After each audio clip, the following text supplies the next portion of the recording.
Hello dear students, Takshashila Student Times YouTube channel में फिर एक बार आपका स्वागत है। जो आपकी क्वेश्चन सीरीज चल रही थी, स्टार्ट करते हैं, उसको आगे बढ़ाते हैं।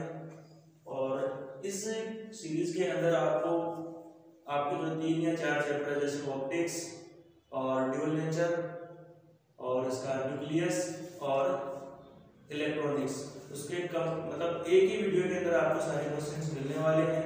इन क्वेश्चंस को मिस नहीं करना है, क्योंकि इनमें से एक एक नंबर के बहुत सारे क्वेश्चंस बनते हैं और रिपीटेडली एग्जाम्स के अंदर ये क्वेश्चन बनते हैं।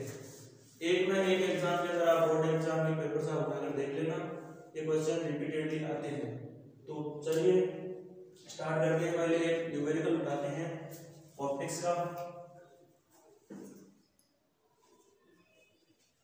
एक 15 सेंटीमीटर वक्रता त्रिज्या वाले अवतल दर्पण के सामने 10 सेंटीमीटर दूरी पर कोई वस्तु रखी है।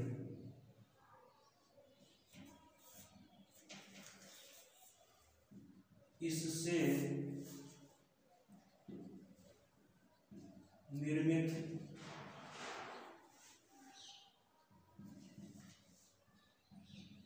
प्रतिबिंब की स्थिति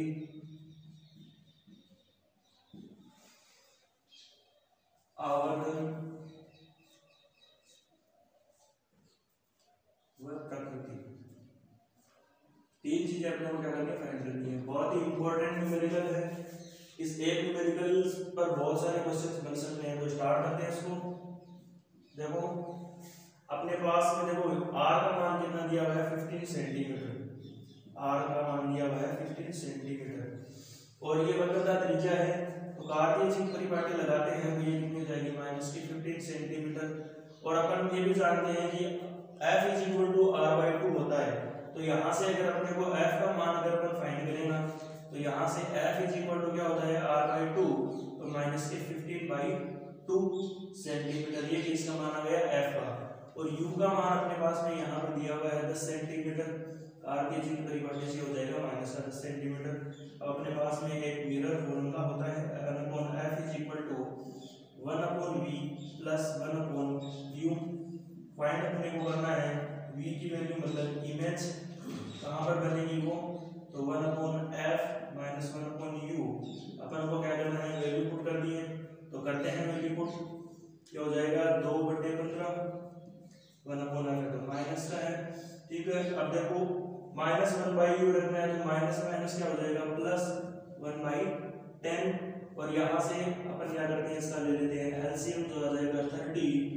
और यहाँ से सॉल्व करते हैं, होगा -4 प्लस और ये हो जाएगा 3 के, यहाँ से आ जाएगा -1/30। तो यहाँ से अपने पास में v की वैल्यू क्या आ जाएगी, -30 सेंटीमीटर में चल रहा है। तो सेंटीमीटर मतलब जो प्रतिबिंब बनेगा वो दर्पण के सामने ही बनेगा। और कितनी दूरी पर, 30 सेंटीमीटर की दूरी पर।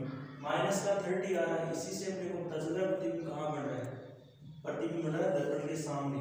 क्योंकि यहाँ पर अगर हम बात करें तो अवतल जो दर्पण होता है, ये आपका अवतल दर्पण होता है, सॉरी अवतल दर्पण इस प्रकार से आप देखते हैं तो अवतल दर्पण होता है, ठीक है।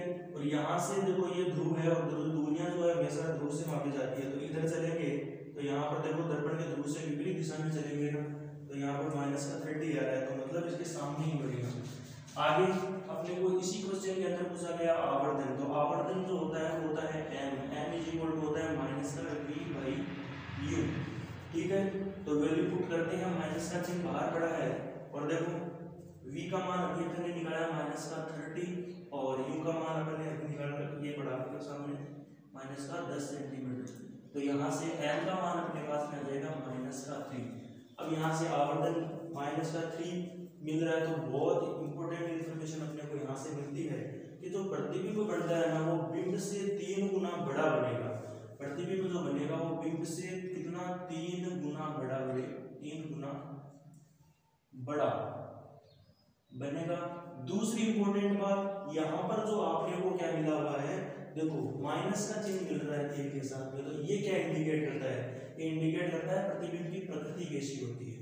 तो माइनस का तीर मिलने का मतलब क्या है, प्रतिबिंब बन रहा है उल्टा, प्रतिबिंब कैसा मिल रहा है, उल्टा बनेगा। तो प्रतिबिंब बड़ा भी बन रहा है और उल्टा भी बन रहा है। तो यहाँ से अपने को ये भी पता चल जाता है कि अवतल दर्पण से बनने वाले जो प्रतिबिंब होते हैं वो उल्टे होते हैं और वास्तविक भी होते हैं, ठीक है, क्योंकि दर्पण के सामने बन रहा है तो वास्तविक होगा। तो इस क्वेश्चन से आपके ऑप्टिक्स के जो न्यूमेरिकल्स हैं वो सारे सॉल्व हो जाते हैं। बस माइनस प्लस का जो सबसे बड़ा स्टूडेंट्स के एक भ्रम रहता है तो वो यहाँ से दूर हो जाता है। तो बहुत ही शानदार न्यूमेरिकल है, इसको जरूर तैयार करना। अगला क्वेश्चन आपके लिए है, देखो आपको दो कंडीशन दी हुई है, n2 इज ग्रेटर देन 1, तो यहाँ पर I ग्रेटर देन R है, I यहाँ पर इंसिडेंट एंगल है और R यहाँ पर क्या है, यहाँ पर जो अपवर्तन कोण है ये तो हो जाएगा आपतन कोण और ये क्या हो जाएगा रिफ्लेक्शन एंगल, ठीक है।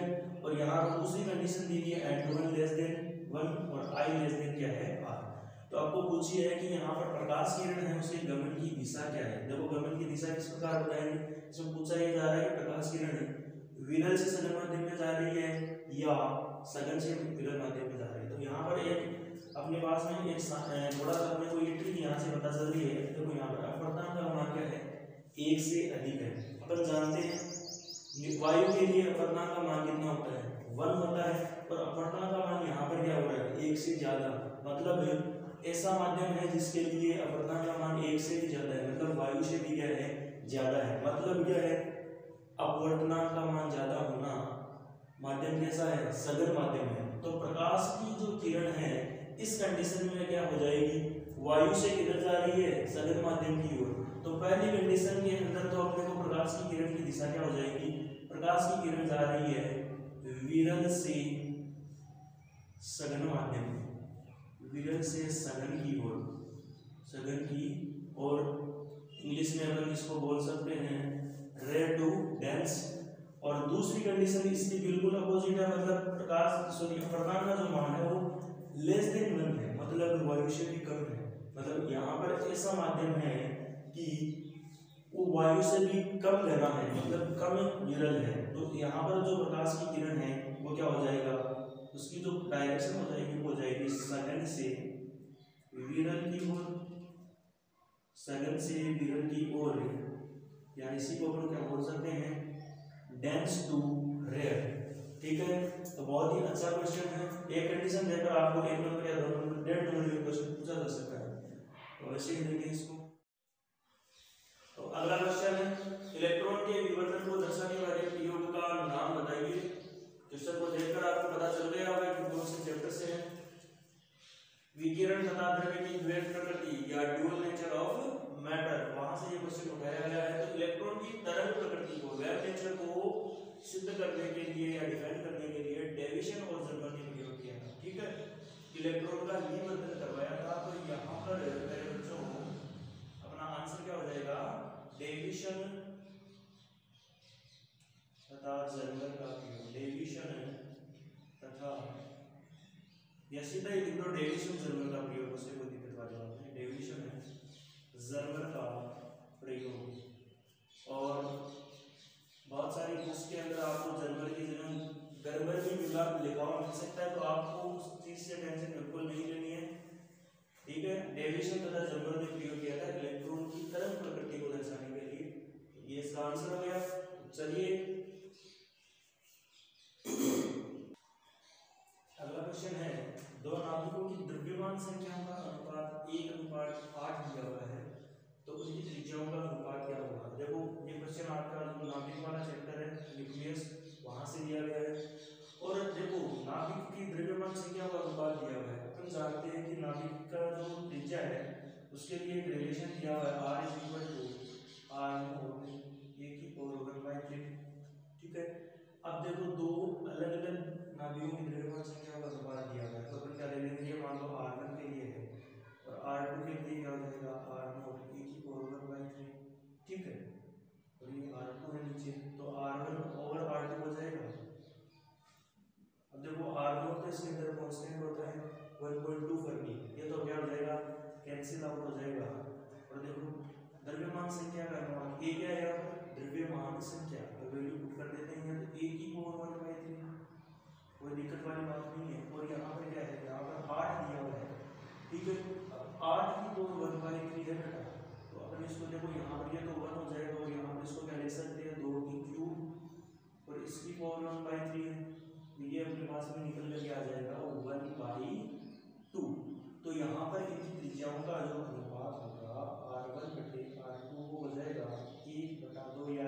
में पार्ट दो। ठीक है, तो बहुत ही शानदार क्वेश्चन है। हो सके आपको न्यूमेरिकल में भी पूछा जा सकता है 10 नंबर में, या आपको ये क्वेश्चन में जो आपके मल्टीपल चॉइस क्वेश्चंस आते हैं अवसर वाले उनमें पूछा जा सकता है। अगला क्वेश्चन है पीएन संधि डायोड की किस अधिनियम में या बायस में अवक्षय परत या इंग्लिश में इसको क्या बोलते हैं बेटा, डिप्लेशन लेयर, इसकी चौड़ाई बढ़ जाती है। तो इसका सॉल्यूशन क्या हो जाएगा, देखो जब पीएन संधि डायोड को अपन क्या करते हैं बैकवर्ड वाइसिंग करते हैं, मतलब पश्चिम दिशा अभिनति में इसको जोड़ते हैं, तो क्या होता है उसके अंदर जो करंट फ्लो करते हैं और उसके अंदर एक जो रोधिका विद्युत क्षेत्र होता है, उन दोनों की डायरेक्शन क्या हो जाती है, सेम हो जाती है। तो क्या हो जाएगा, डायरेक्शन सेम होने के कारण यहाँ पर क्या होगा, अवक्षय परत की चौड़ाई क्या हो जाएगी, बढ़ जाएगी। तो किस अभिनति में अवक्षय परत की चौड़ाई बढ़ती है, पश्चिम दिशा अभिनति में, पश्चिम दिशा अभिनति में, या आप इसका दूसरा नाम भी लिख सकते हो बैकवर्ड वाइसिंग में, या आप इसको क्या बोल सकते हो पश्चिम वायस अवस्था में, पश्चिम दिशा अभिनति, पश्चिम दिशा अभिनति में।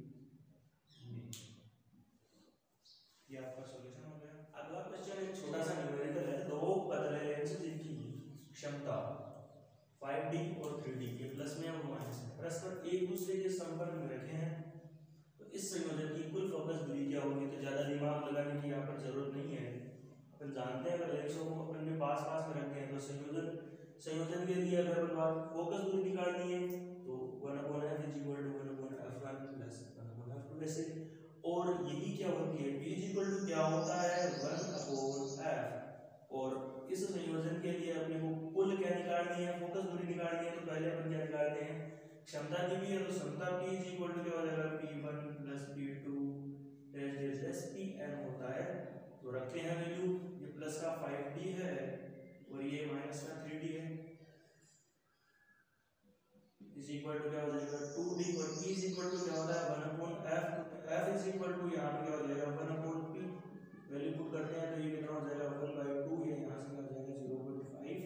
तो ये इसकी संयोजन की कुल फोकस दूरी आ गई। ठीक है, तो बहुत छोटा न्यूमेरिकल है, ये भी ऑब्जेक्टिव टाइप क्वेश्चन में पूछा जा सकता है और एक 1 मार्क्स के जो शॉर्ट आंसर टाइप क्वेश्चन होते हैं। अगला क्वेश्चन आपके सामने है, हीरे की अपवर्तनांक का मान बताते हुए इसकी चमक का कारण, बहुत ही इंपॉर्टेंट क्वेश्चन है 1 नंबर की दृष्टि से। तो हीरे के अपवर्तनांक का जो मान होता है वो तो होता है 2.4। ठीक है, रिफ्रैक्टिव इंडेक्स बोलते हैं भाई अपवर्तनांक को इंग्लिश में। तो अपवर्तनांक का मान होता है 2.4। इसकी चमक का कारण क्या है, पूर्ण आंतरिक परावर्तन, या इंग्लिश में बात करें तो टोटल इंटरनल रिफ्लेक्शन, पूर्ण आंतरिक परावर्तन, पूर्ण आंतरिक परावर्तन या टोटल इंटरनल रिफ्लेक्शन। साथ साथ में इसी में मैं एक क्वेश्चन एक और ऐड कर देता हूँ, वो क्वेश्चन भी पूछे जाने की पूरी संभावना है। यहाँ पर आपको इसे पूछा जा सकता है पूर्ण आंतरिक परावर्तन की आवश्यक शर्त क्या है, लिखूंगा नहीं सीधे ही बोलूंगा, तो जो बोल रहा हूँ उसको ध्यान से सुन लेना। इसकी पहली शर्त तो क्या है, प्रकाश की जो किरण है वो हमेशा और हमेशा सघन से विरल माध्यम की ओर जानी चाहिए, एक नंबर की शर्त। दूसरी नंबर की शर्त क्या है, इसके लिए हमेशा आपतन कोण आई का जो मान होता है तो क्रांतिक कोण सी से ज्यादा होना चाहिए। अगर ये दो शर्तें, दो कंडीशन अगर फुलफिल हो रही है तो इस कंडीशन में पूर्ण आंतरिक परावर्तन की घटना इंसिडेंट हो जाती है। तो ये क्वेश्चन भी बहुत ज्यादा इंपॉर्टेंट है इस चैप्टर की दृष्टि से, इसको भी आप चलो आपके लिए छोटा सा न्यूमेरिकल है। एक विशिष्ट प्रयोग में प्रकाश विद्युत प्रभाव की अंतत वोल्टता, देखो यहाँ पर अंतत वोल्टता लिखा हुआ सकता है, निरोधी विभव भी लिखा हुआ सकता है, तो आपको इससे डरना नहीं है। 1.5 वोल्ट है। उत्सर्जित प्रकाशित इलेक्ट्रॉनों की अधिकतम गतिज ऊर्जा क्या होगी, तो देखो अधिकतम गतिज ऊर्जा क्या होती है 1/2 mv max स्क्वायर। ठीक है, और ये बराबर किसके होता है E0 के। तो अपने को अब देखो यहाँ पर वैल्यू पुट करनी है, E के लिए 1.6 × 10⁻⁹ ये वैल्यू होती है, और V0 का मान अपने को 1.5 दिया हुआ है। तो अब यहाँ पर इनको क्या करना है, मल्टीप्लाई करना है 1.6 को और 1.5 को, तो ये हो जाएगा 2.5 और 240, ये हो जाएगा 2.4 × 10⁻⁴ अब ये क्या है, एनर्जी है, एनर्जी अगर हम क्या देंगे यहाँ पर जूल। एक छोटा सा न्यूमेरिकल था आपके लिए, बहुत ही इंपॉर्टेंट है, हो सकता है पेपर में। दूसरा क्वेश्चन है आपके लिए ड्यूल नेचर वाले चैप्टर से। ये 3 डेफिनेशन है, इनमें से 100 नहीं 101% इनमें से एक या तीनों आपको पूछी ही जाएंगी। पेपर उठाकर देख लेना, नहीं पूछी जाए तो मुझे बोल देना। तो मैं डेफिनेशन को लिखूंगा नहीं, ओरली में बोलूंगा, तो आप उसको क्या करें सुने। कार्यफलन क्या होता है? देखो कार्यफलन है, इसको एक तो फाई से डिनोट करते हैं, फाई से या डब्ल्यू से भी इसको क्या करते हैं, डिनोट करते हैं, ठीक है। और इसको इंग्लिश में बोलते हैं वर्क फंक्शन। होता क्या है, इसकी डेफिनेशन क्या होती है? तो किसी धात्विक पृष्ठ से इलेक्ट्रॉन उत्सर्जित करवाने के लिए आवश्यक न्यूनतम ऊर्जा कार्यफलन कहलाती है। क्या? आवश्यक न्यूनतम ऊर्जा कार्यफलन। ध्यान में रखना, एक माइनर डिफरेंस है इन दोनों में, कार्यफलन और देहली आवृत्ति में। कार्यफलन की बात करें, आवश्यक न्यूनतम ऊर्जा, इसके लिए एमिशन और इलेक्ट्रॉन।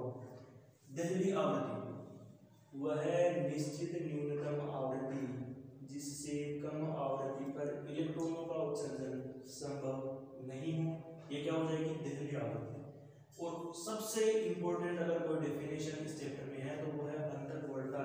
इसी का नाम होता है निरोधी विभव, कट ऑफ वोल्टेज, या इसी को हम क्या बोलते हैं, रोधिका विभव इसको बोला जाता है। इसकी डेफिनेशन क्या होती है?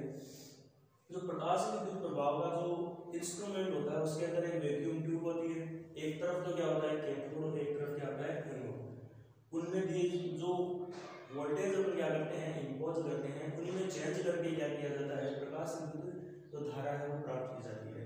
तो कैथोड के सापेक्ष, किसके सापेक्ष, कैथोड के सापेक्ष एनोड को दिया गया वह निश्चित न्यूनतम ऋण विभव, कैथोड के सापेक्ष एनोड को दिया गया वह निश्चित न्यूनतम ऋण विभव जिस पर प्रकाश विद्युत धारा का मान 0 प्राप्त हो, अंतःवर्णता या फिर निरोधी विभव या रोधिका विभव कहलाता है। तो तीनों डेफिनेशन मोस्ट इंपॉर्टेंट है इस चैप्टर की दृष्टि से, तो इस तीनों डेफिनेशंस को आपको प्रिपेयर करना है। नाभिकीय रिएक्टर में मंदक, शीतलक और नियंत्रक चक्र, बहुत इंपॉर्टेंट क्वेश्चन है। ये भी पूरा 100 नहीं, बिल्कुल 199% ये क्वेश्चन एग्जाम के अंदर आने वाला है। तो देखें मंदक, देखो मंदक क्या है? मंदक के रूप में काम में लिया जाता है तो D2O भारी जल और ग्रेफाइट।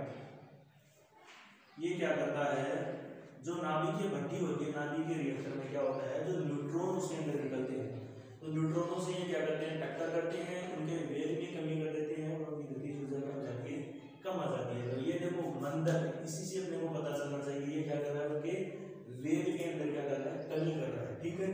तो मंदक अगर आपको पूछा जाए तो ये दो नाम आपको लिखने हैं, D2O भारी जल या ग्रेफाइट, ठीक है।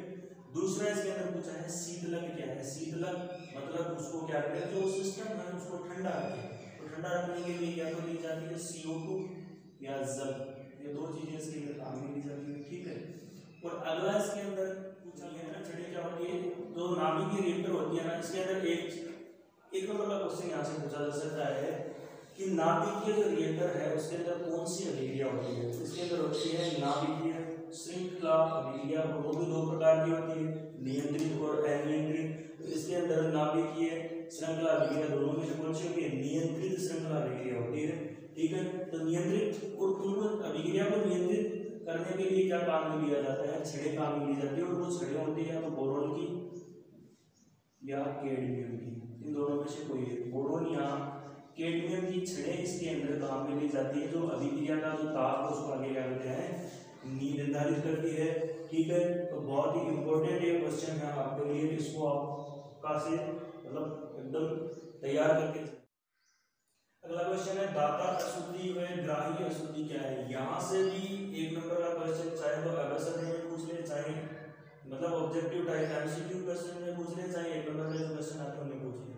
तो देखो जो अर्धचालक होते हैं, n प्रकार के और p प्रकार के जो अर्धचालक होते हैं वो कैसे प्राप्त किए जाते हैं, उसके ऊपर बेस्ड ये क्वेश्चन है। तो उसके अंदर क्या होता है, जो n प्रकार का अर्धचालक होता है उसके अंदर चाहे तो सिलिकॉन जर्मेनियम को काम में लिए जाते हैं, तो उनके अंदर क्या होता है, अगर अपन क्या करते हैं आर्सेनिक, सल्फर या एक होता है फास्फोरस, अगर ये अपन क्या करते हैं अशुद्धि के रूप में मिलाते हैं तो ये पंच संयोजकीय संयोजकता 5 होती है।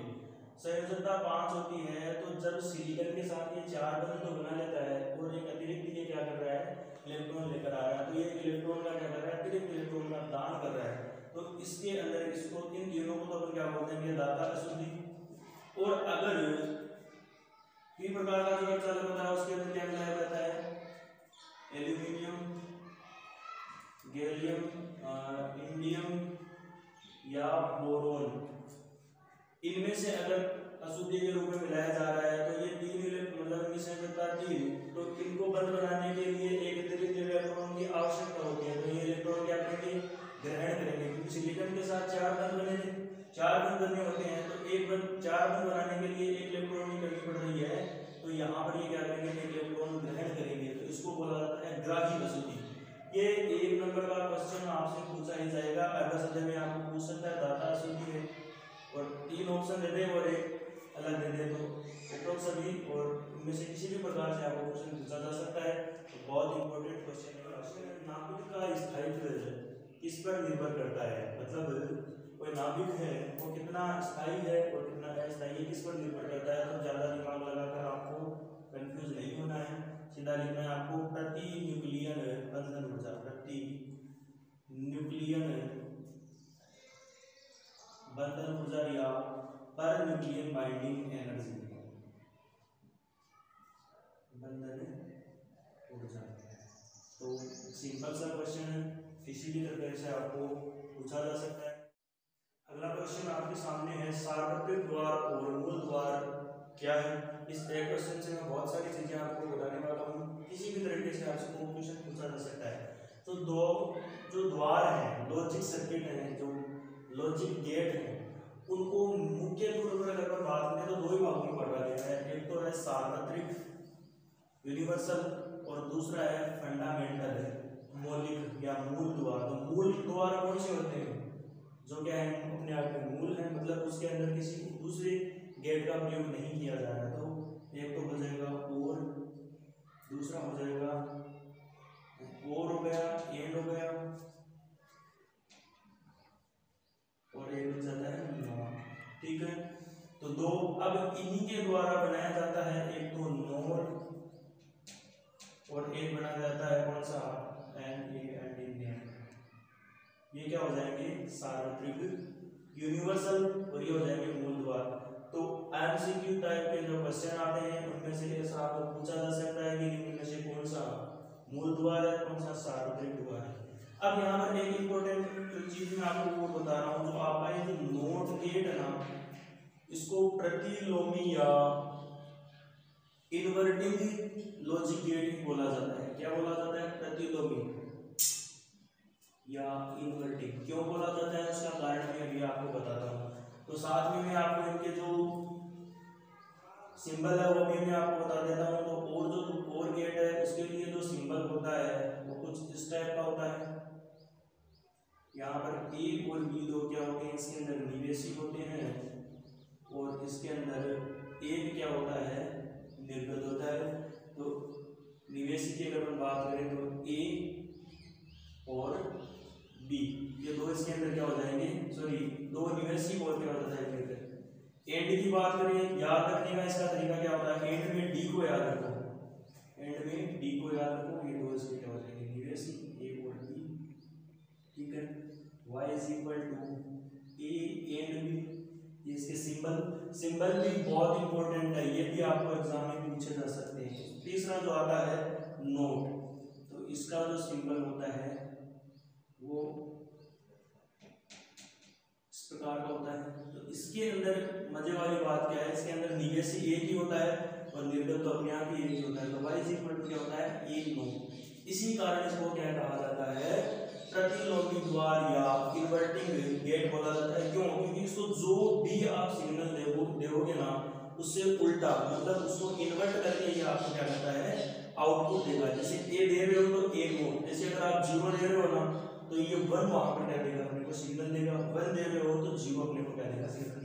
साथ में ये दो बचते हैं, तो इसका जो प्रतीक चिन्ह है वो भी मैं आपको बता देता हूँ। अगर अपन क्या करते हैं, ये कोई और गेट है, ए और बी दो निवेश में, ठीक है, इसके श्रेणी क्रम के अंदर अगर अपन क्या लगा देते हैं, नोट गेट लगा देते हैं, तो वो तो हो जाता है कौन सा, नोर। और इसी को बताने का तरीका एक और हो सकता है, ये और गेट, और यहाँ पर आप ये बिंदु लगा देते हो, तो भी ये क्या है, तो भी ये क्या है, नोट द्वार ही है। इससे आपको कंफ्यूजन नहीं होना है। और ये तो एक हो गया आपका, दूसरा, तीसरा, ये चौथा, और पांचवा आपके एक और बच जाता है नेम का। तो ये पहले आप क्या बनाओगे, डी, ये ए और बी दो निवेश हो जाएंगे, या तो ऐसे इसके श्रेणी क्रम में आप क्या लगा दो, नोट गेट लगा दो, या आप ऐसा नहीं बनाना चाहते हो तो यहाँ पर ये पॉइंट लगा दो, इसलिए यहाँ पर पॉइंट लगा दोगे, सीधा ये क्या हो जाएगा, ठीक है। और यहाँ पर ये क्या हो जाता है, निर्गत आपको मिल जाता है। और इनकी ट्रुथ टेबल भी पूछी जा सकती है। तो ये यहाँ पर मैंने y इक्वल टू ये ए और B and B A not, ये जो इसके बूलियन व्यंजक मैंने लिखे हैं या बूलियन जो इक्वेशंस लिखी है उसके द्वारा आप ट्रुथ टेबल भी बना सकते हो। तो एक नंबर का क्वेश्चन गेट वाले पोर्शन से आपको 100% पूछा ही जाएगा। तो इनके प्रतीक चिन्ह, सिंबल, ठीक है, और इनके ट्रुथ टेबल।